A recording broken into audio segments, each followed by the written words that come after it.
A gravação foi iniciada. Bom dia a todos. Vamos dar início à sessão de julgamento do dia 26 de maio de 2022, da 6ª Câmara Julgadora do TIT. Agradeço a presença de todos. Alerto que essa sessão está sendo gravada e a gravação ficará disponível no YouTube, no canal do Tribunal. E peço a todos que mantenham o microfone no mudo enquanto não estiverem falando, para evitar ruídos e microfonia. Hoje nós vamos pela ordem da pauta, não há nenhum pedido de sustentação oral ou preferência. Então eu dou início formal à sessão, verificando o quórum de presença dos integrantes da Câmara no EPAT. Todos confirmaram presença. Estão presentes, além de mim, Dr. Ítalo, Dr. João Silag e doutora Heloísa. Dou início à sessão. E o primeiro processo da pauta é o do autuado NetStyle Comércio de Equipamentos de Informática Limitada ME, é o auto de infração 4.114.622, é um recurso ordinário de relatoria da doutora Heloísa, a quem eu passo a palavra para a leitura de relatório e voto. Por favor, doutora Heloísa.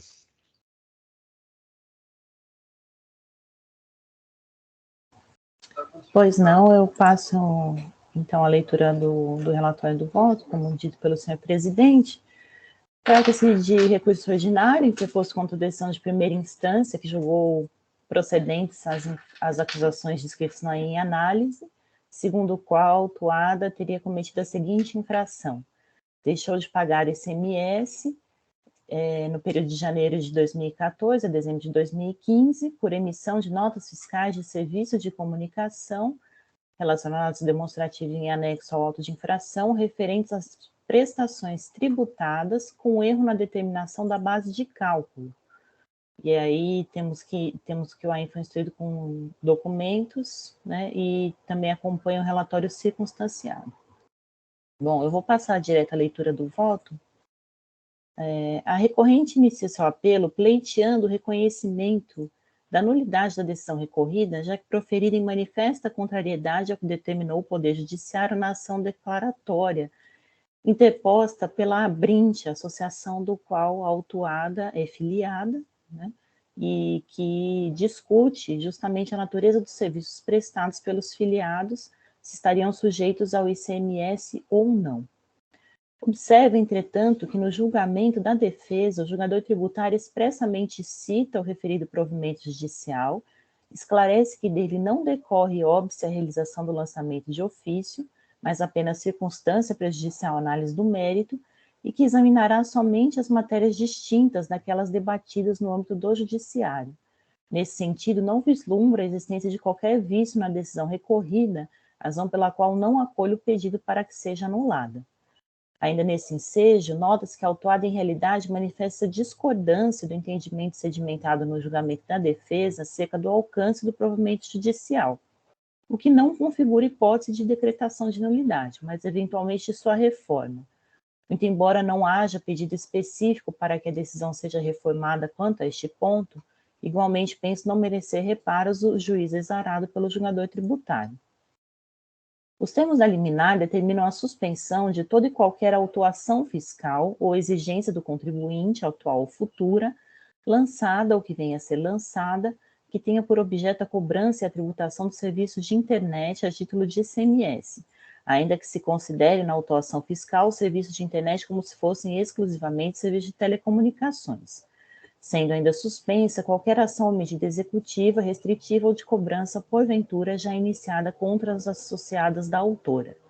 Tendo em vista que a autuação fiscal consiste no ato administrativo por meio do qual o imposto e as penalidades são lançados de ofício e que o provimento liminar decretou a sua suspensão, não há possibilidade de se interpretar tal comando como impeditivo do ato de constituição do crédito tributário, na medida em que, nessa hipótese, sequer haveria qualquer ato a ser suspenso.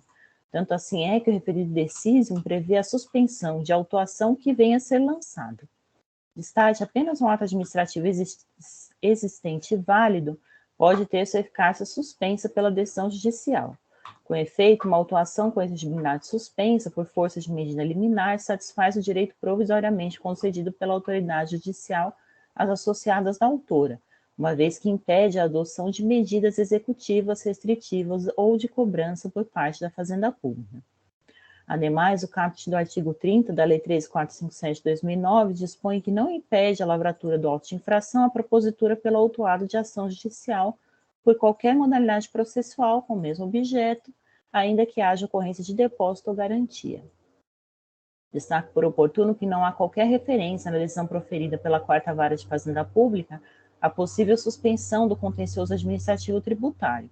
Entenda assim que o presente processo deve tramitar normalmente.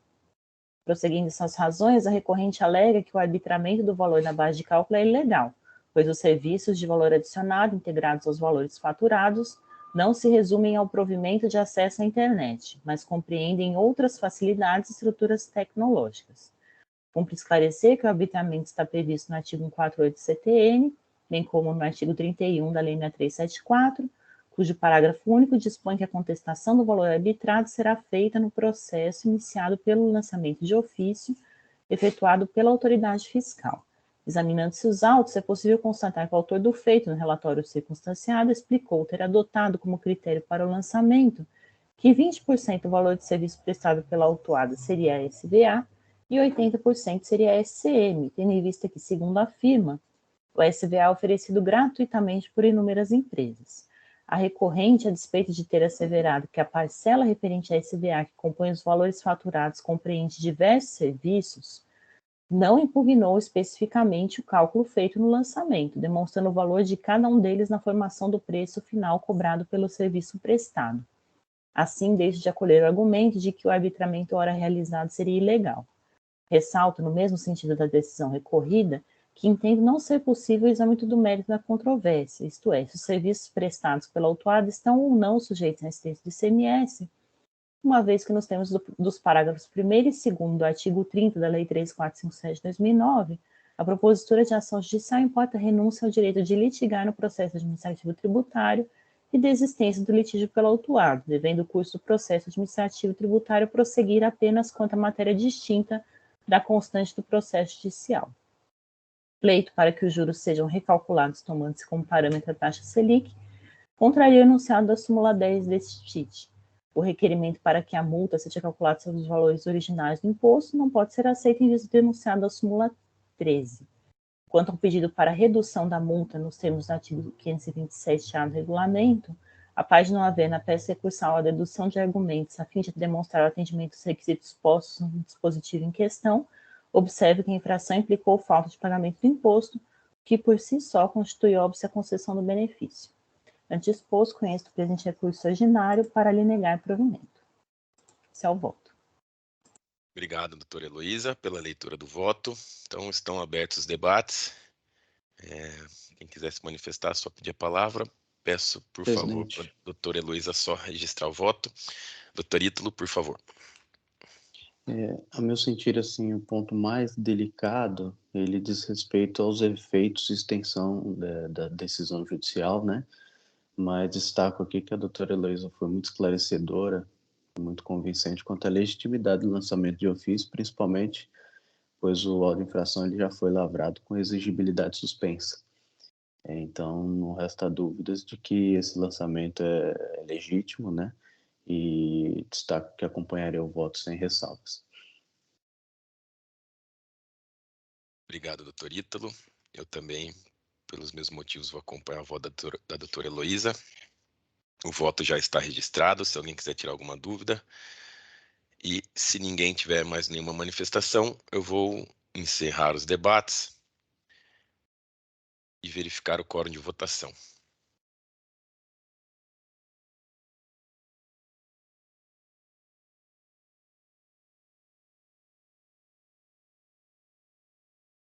Todos confirmaram presença. Eu inicio votação.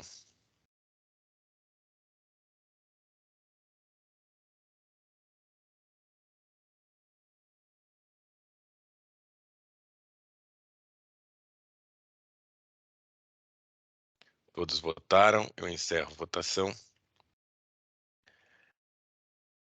Então, o voto da doutora Heloísa foi acompanhado à unanimidade, no sentido de conhecer integralmente o recurso e negar provimento. Assim, nós encerramos o julgamento do caso Netstyle Comércio de Equipamentos de Informática Limitada, ME. E só corrigindo um ato falho aqui, meu que eu cometi no começo da sessão, quando eu mencionei todos os presentes, eu acabei esquecendo de mencionar a doutora Aline da representação fiscal. Desculpa, doutora Aline, é que eu li a lista dos confirmados ali de presença e acabei esquecendo de mencionar a senhora. Vamos então para o próximo processo. O próximo processo é do autuado Orion Trading Limitada, auto de infração 4.121.618. É um recurso ordinário de relatoria do Dr. João Carlos Silag, a quem eu passo a palavra para a leitura do relatório e voto. Bom dia a todos. Senhor presidente, eu pediria para editar o voto, que acho que aí fica mais fácil de acompanhar. Pois não, doutor Silag, estou só já registrando aqui a sustentação oral, já inicio os debates para possibilitar a edição. Ok, obrigado. Pronto, obrigado.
Pronto, está registrado. Eu vou apresentar o meu voto. Trata-se de um recurso ordinário em face da decisão de primeira instância que julgou o auto procedente. Trata-se de... São 7 acusações. Bom, eu vou apresentar as acusações conforme eu for apreciando no meu voto. Eu só destaco que, em julgamento anterior, na instância ordinária, a 7ª Câmara Julgadora converteu o julgamento em diligência para que o contribuinte comprovasse as suas alegações de que as importações teriam sido efetuadas pelo seu estabelecimento situado no estado do Alagoas e também que a representação fiscal se manifestasse sobre os termos da petição de folhas 4.141 e 4.179 apresentada pela recorrente. E cumprida a diligência, tendo todas as partes se manifestado, a autuada ainda ingressou com nova petição de folhas 7.267 e 7.281, com documentos anexos, e assim o auto retorna, os autos retornam para a continuidade do julgamento. Então, indo ao voto, preliminarmente a recorrente alega a nulidade do auto porque não lhe teria sido dado o conhecimento do inteiro teor dos autos, uma vez que o processo administrativo foi integralmente realizado em meio eletrônico, e também não teria tido a oportunidade de realizar a sua defesa adequadamente com a produção das provas necessárias a subsidiar os trabalhos fiscais. Não cabe razão autuada. O processo obedeceu todos os requisitos legais, tendo sido observadas as disposições dos artigos 18 a 22 da Lei 13.457 de 2009, que cuidam da apresentação de provas durante o processo administrativo tributário. E também não procede a alegação de nulidade do auto relativamente ao argumento da notificação via DEC, o domicílio eletrônico do contribuinte. Ressalta-se que esta questão foi trazida apenas em sede recursal, não tendo sido ventilada anteriormente, pelo que não deveria ser conhecida. Mas, de qualquer forma, a matéria já foi detida e exaustivamente examinada e rechaçada pela representação fiscal, as folhas 4.130 e 31 de seu parecer, o qual eu endosso e incorporo, de modo que reproduzo a seguir alguns dos seus excertos. Então, aí eu reproduzo a parte do parecer que trata dessa questão do DEC, e em seguida eu ingresso no exame do mérito. Então, as acusações pertinentes aos itens 1 e 2 decorrem de operações de importação realizadas pela autuada, em que foi verificado que as mercadorias foram remetidas diretamente do armazém alfandegado no Porto de Santos para o seu estabelecimento localizado em São Paulo, conforme registrado nas notas fiscais de entrada emitidas pela autuada, nos conhecimentos de transporte e também pelo endereço indicado na selagem das mercadorias para efeito do IPI, não tendo sido recolhido o imposto devido no momento do desembaraço aduaneiro, com a finalidade de dar a aparência de que as importações teriam sido realizadas pela sua filial situada em Maceió, Alagoas. A recorrente fez constar das declarações de importação que esta teria sido a importadora, sendo zona secundária o Porto de Maceió. E nas operações constantes do item 2, a autuada deixou de pagar o imposto devido no desembaraço aduaneiro, porque a partir de setembro de 2017, passou a dar entrada das mercadorias como tendo sido transferidas da sua filial de Maceió para São Paulo. Entretanto, assim como nas operações objeto do item 1, também para estas operações constata-se nos conhecimentos de transporte e nas notas fiscais de transferência que as mercadorias saíram diretamente do armazém alfandegado, neste caso no Porto de Santos, para o estabelecimento paulista da autuada. E salienta-se que nos conhecimentos de transporte, a autuada consta como tomador do serviço, iniciando-se o transporte no Porto de Santos e terminando no seu estabelecimento no município de São Paulo. Inexistem conhecimentos de transporte referentes ao trecho Maceió-São Paulo.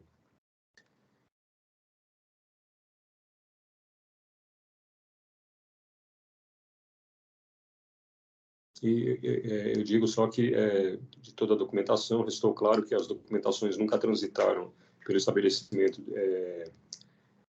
situado em Maceió, tendo sido todas remetidas diretamente do Porto de Santos para o estabelecimento de São Paulo. E, assim, restam caracterizadas as infrações apontadas nos itens 1 e 2 do auto em descumprimento ao disposto no artigo 115, inciso 1, alinear do regulamento, decorrente do desembaraço aduaneiro de mercadorias importadas que foram diretamente remetidas ao estabelecimento paulista sem o prévio pagamento do ICMS por meio de guias de recolhimentos especiais. Aí eu trago a legislação que embasa as acusações referentes aos itens 1 e 2, e digo ainda que a recorrente elabora sobre a diferença entre as diversas modalidades de importação, por conta própria, por encomenda e por conta e ordem de terceiros, afirmando realizar apenas importações por conta própria, com posterior transferência das mercadorias. Salienta-se, porém, que as acusações não questionam a modalidade das importações, sendo despiciendo se essas foram por conta própria. O relevante é que as mercadorias importadas foram desembaraçadas no Porto de Santos e tiveram como destino físico o estabelecimento paulista do contribuinte autuado. Não prospera a argumentação de que o estabelecimento alagoano teria promovido a importação das mercadorias, tendo recolhido o imposto para aquele estado e remetendo posteriormente os bens ao estabelecimento paulista, sendo observado o princípio da não cumulatividade. Acaso tenha sido recolhido o imposto, este não foi destinado ao Estado de São Paulo, que é o sujeito ativo de direito.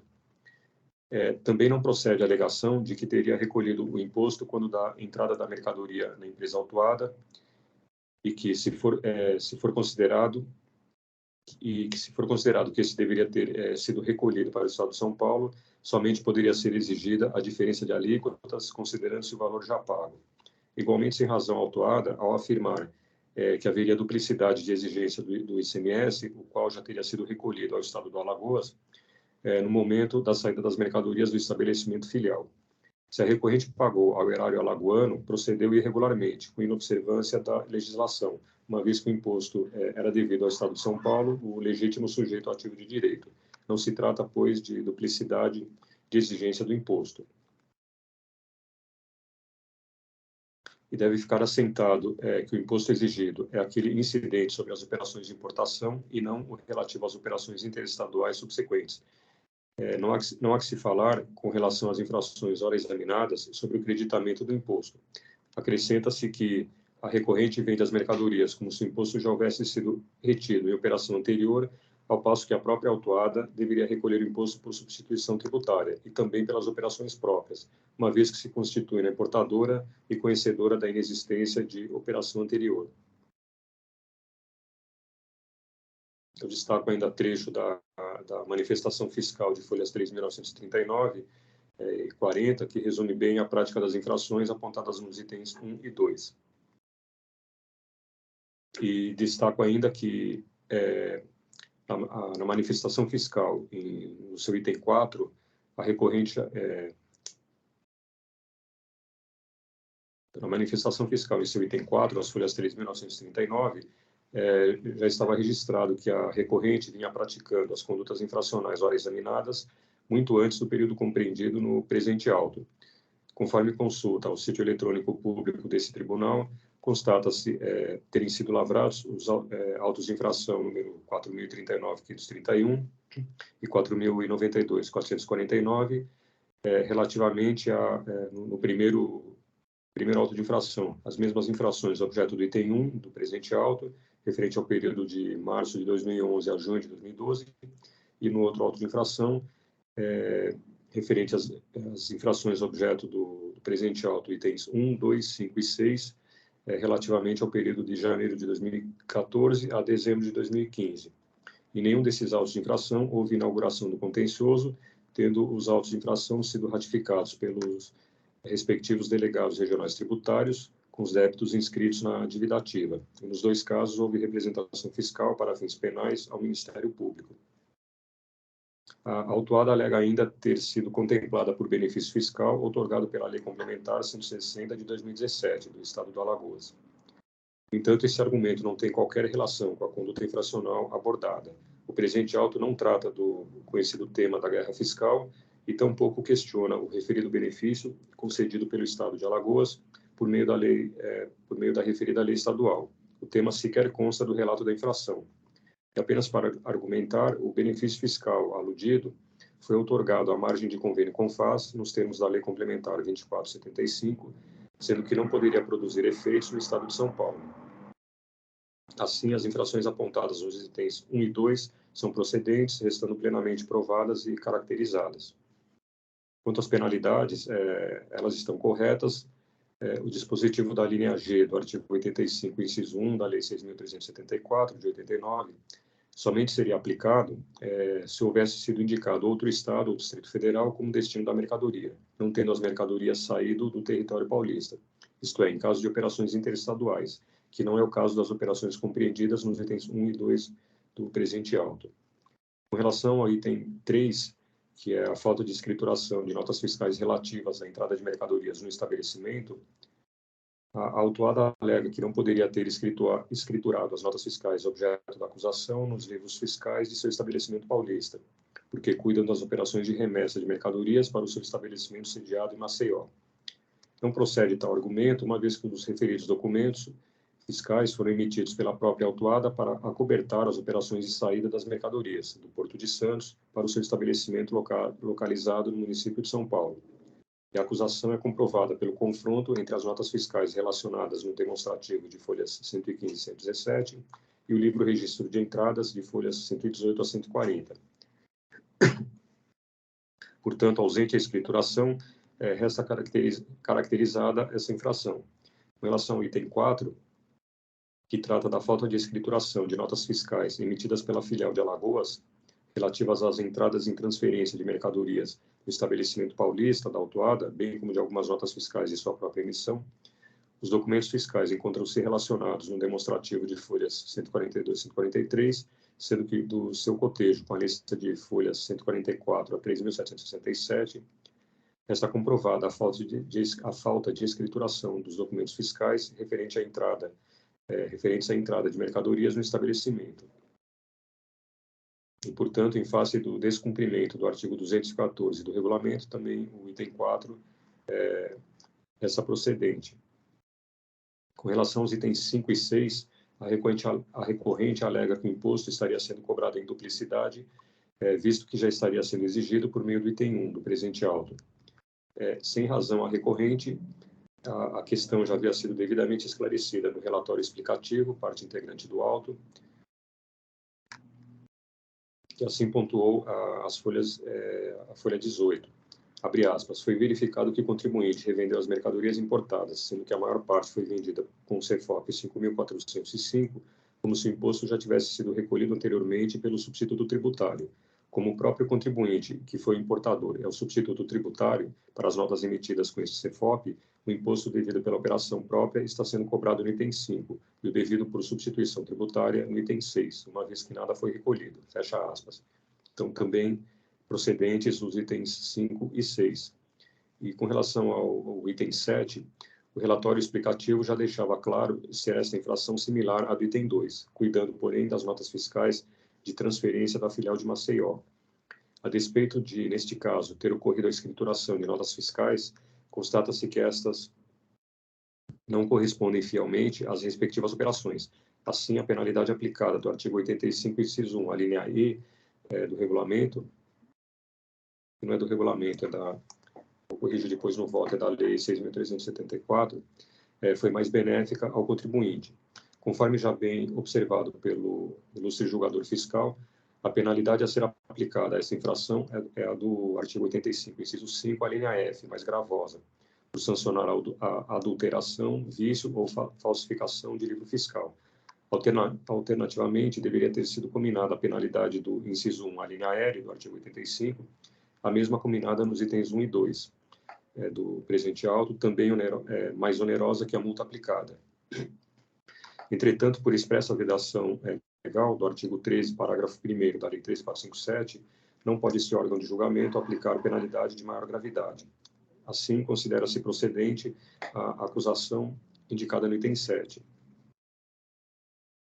Não merece também guarida a alegação de que deveria ser aplicada a alíquota de 4% às operações interestaduais com as mercadorias importadas, nos termos da resolução número 13 de 2012 do Senado Federal. Diversamente do alegado, as operações objeto do auto de infração não se constituem em operações de revenda, mas de importação de mercadorias do exterior, conforme suficientemente comprovadas. O argumento da aplicação da alíquota de 4% não se aplica ao presente caso, porquanto aqui se trata de operações de importação de mercadorias do exterior e não das operações subsequentes de transferência dessas mercadorias. Quanto ao pleito pela redução ou relevação das multas aplicadas no auto, destaca-se que o artigo 527-A do regulamento estabelece diversos requisitos a serem cumpridos para que o contribuinte possa fazer jus ao benefício. De início, a benesse não é aplicável aos itens 1, 2, 5, 6 e 7 do auto de infração, devido ao descumprimento do requisito objetivo do dispositivo legal, segundo o qual este não se aplica às infrações que impliquem falta de pagamento do imposto. Para os itens 3 e 4, relativos a infrações regulamentares, em que pese a recorrente não ter feito a sua parte, que consiste em comprovar o adimplemento das referidas exigências para as concessões previstas no artigo 527-A do regulamento, a representação fiscal se desincumbiu de informar, às folhas 4.133, que a recorrente já teve lavrados contra si outros 6 autos de infração, que se constituem em antecedentes que não recomendam a redução das penalidades aplicadas. Aí eu falo também com relação à improcedência da alegação de confiscatoriedade das multas, uma vez que essas foram estabelecidas pelo legislador de acordo com o potencial lesivo das infrações, e aí esse órgão de julgamento não compete perquirir a constitucionalidade das normas, por expressa vedação do artigo 28 da Lei 3.457, e também com relação à alegação da inconstitucionalidade dos juros superiores à taxa Selic, essa já é matéria simulada, conforme a súmula número 10 desse tribunal. Da mesma forma, a alegação de atualização indevida da base de cálculo para aplicação da multa também já é objeto de matéria que é objeto da súmula número 13 desse tribunal. E, finalmente, quanto ao objeto da diligência determinada pela 7ª Câmara julgadora, do exame do conjunto probatório acostado aos autos, restou enquanto ocorreram todas em território paulista, não havendo que se falar em operações de importação realizadas pelo estabelecimento filial alagoano da autuada, tampouco em subsequentes operações interestaduais com as mercadorias importadas. Nesse sentido, o agente fiscal autuante manifestou-se detidamente sobre a questão, reiterando a procedência das acusações. Da mesma forma, a douta representação fiscal, em alentada análise das questões trazidas pela diligência, manifestou que os contratos de câmbio foram firmados pelo estabelecimento paulista da recorrente, conforme se verifica nos autos. Assim, o tema 520 do Superior Tribunal Federal, apresentado pela autuada, não lhe aproveita, simplesmente porque não houve participação do estabelecimento localizado em Maceió nas operações objeto do presente auto. Todas elas ocorreram em território paulista. A despeito da oportunidade que lhe foi concedida pela diligência determinada pela 7ª Câmara, a recorrente não logrou juntar documentos que comprovassem que as mercadorias importadas houvessem sido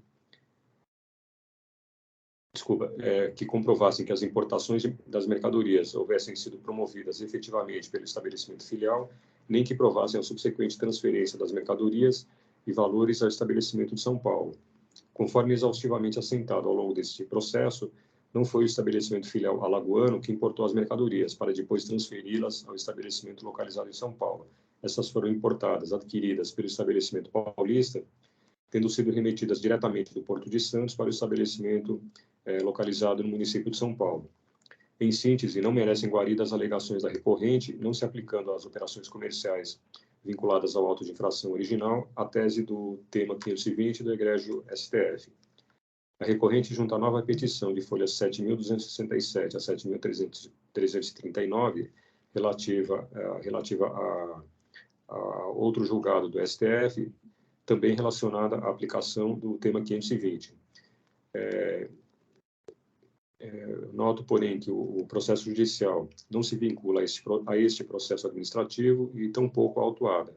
E ressalto que a questão já foi enfrentada e exaurida nesse processo administrativo, não cabendo mais a sua discussão, inexistentes a força maior ou fatos supervenientes. Assim, diante de todo exposto, conheço e nego provimento ao recurso ordinário, mantendo incólume a decisão recorrida. É como voto. Obrigado, Dr. Silag, pela leitura do voto. Então, estão abertos os debates. Abro a palavra aos demais integrantes da Câmara. Dr. Silag, só queria tirar uma dúvida. Na ementa está o recurso ordinário parcialmente conhecido e desprovido, enquanto lá no dispositivo final da decisão está conhecido e desprovido o recurso ordinário. Houve alguma parte que... Desculpa. Tá, foi uma falha, então eu vou corrigir. Então. Doutor Ítalo pediu a palavra.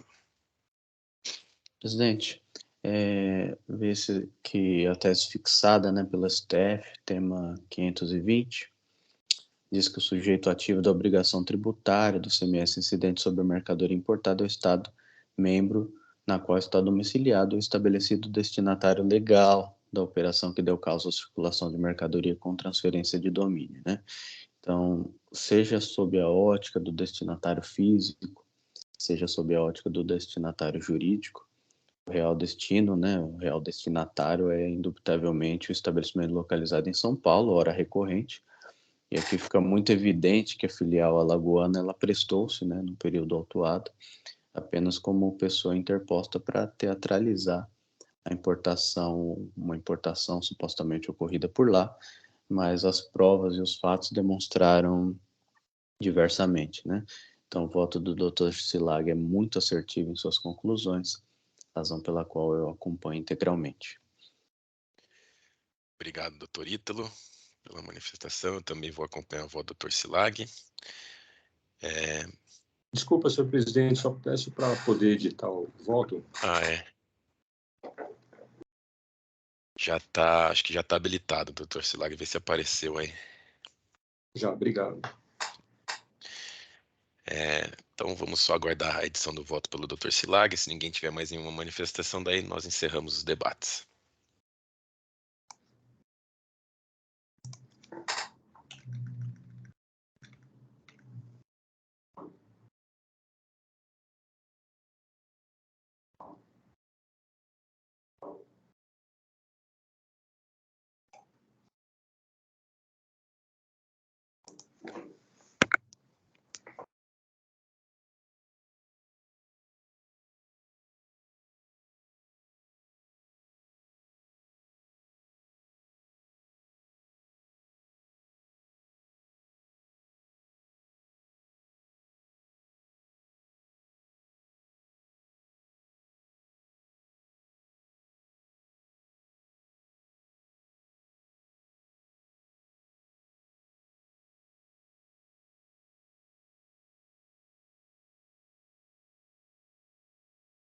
Pronto, está registrado.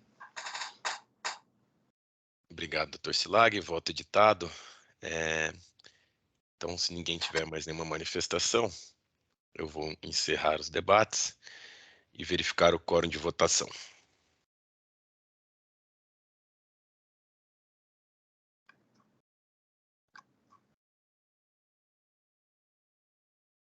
Todos confirmaram presença. Eu inicio votação.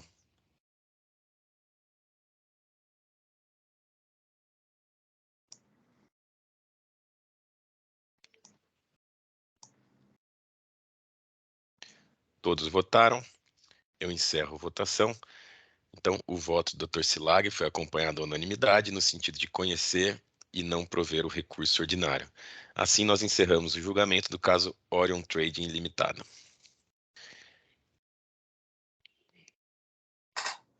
E com isso, encerramos o julgamento dos 2 processos da pauta de hoje.